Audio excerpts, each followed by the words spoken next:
caso de demissão de um trabalhador, o que ele deve receber como verbas rescisórias? Atualmente, existem várias formas de rescisão do contrato de trabalho. Vou citar elas aqui. Existe a demissão pela empresa sem justa causa, a demissão do trabalhador por justa causa, o pedido de demissão do trabalhador, o acordo que hoje legalmente pode ser realizado entre o trabalhador e a empresa, a rescisão indireta ou por justa causa da empresa e a rescisão por culpa recíproca, né? Quando tanto o trabalhador quanto a empresa dão causa à rescisão do contrato de trabalho. As obrigações do funcionário após a demissão.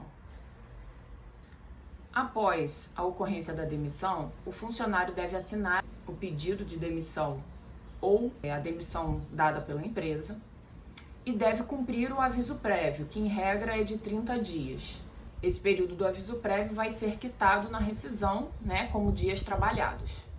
Durante o período do aviso prévio, o trabalhador deve cumprir todas as regras, né, constantes do contrato.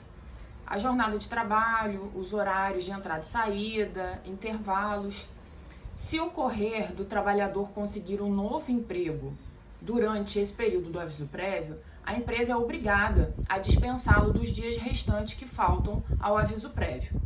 No caso de a empresa exigir que o trabalhador cumpra o período de aviso prévio, esses 30 dias, e o trabalhador não tiver interesse nesse cumprimento, o empregador vai poder descontar o valor relativo a esses 30 dias das verbas rescisórias.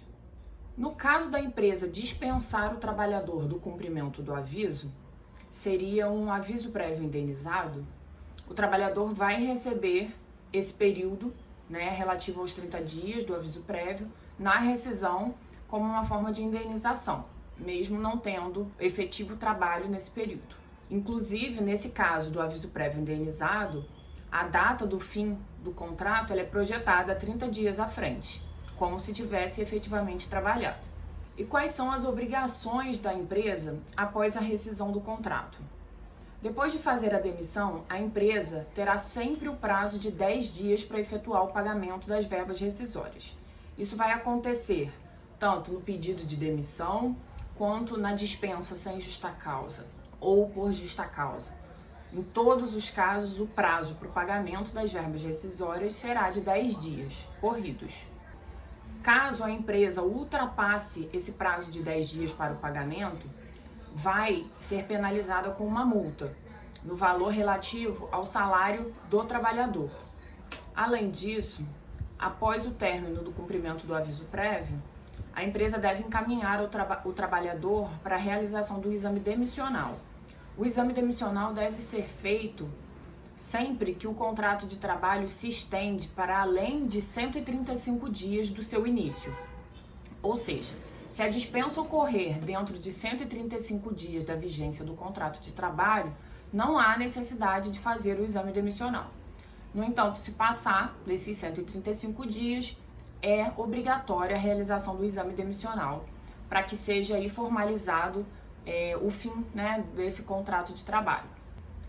Com a reforma trabalhista, uma mudança que ocorreu é que os contratos de trabalho que duraram mais de um ano não precisam mais ser homologados e assinados no sindicato da categoria.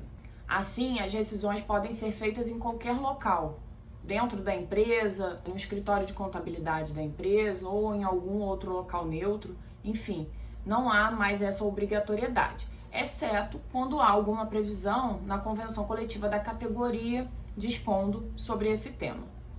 Uma outra novidade da reforma trabalhista é que se estendeu o prazo para a realização do exame demissional. Ele é de 10 dias após o término do contrato de trabalho. Então, a realização desse exame pode ocorrer aí nesse lapso temporal. E, finalmente, quais são os valores que o trabalhador terá direito a receber nas verbas rescisórias?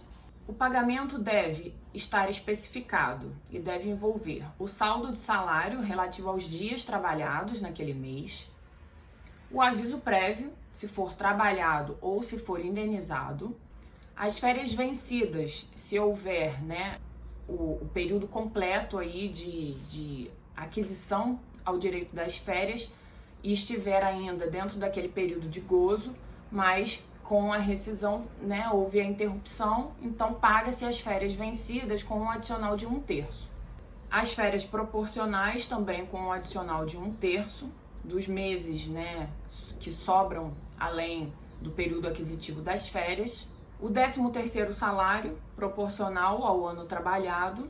Se houver a realização de horas extras, com pagamento de adicional de 50%, né, para dias comuns, ou de 100% para domingos e feriados.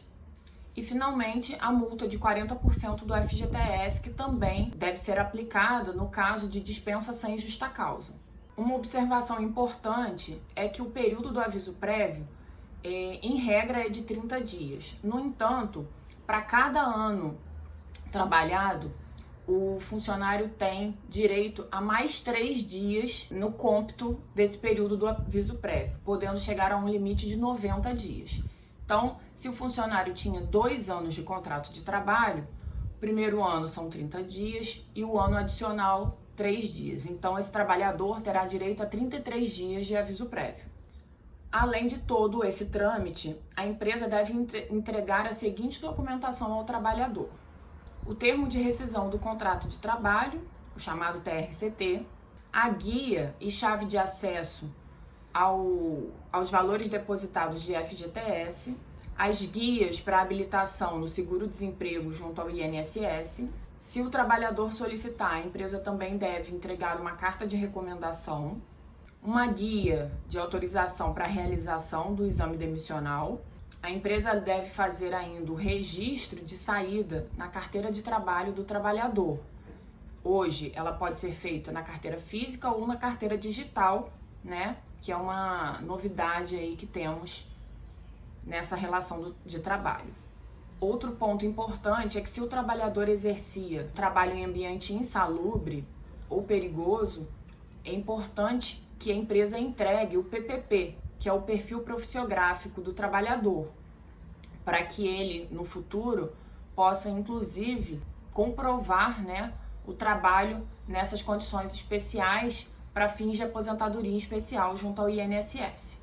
Esses eram os pontos mais importantes no caso de rescisão do contrato de trabalho.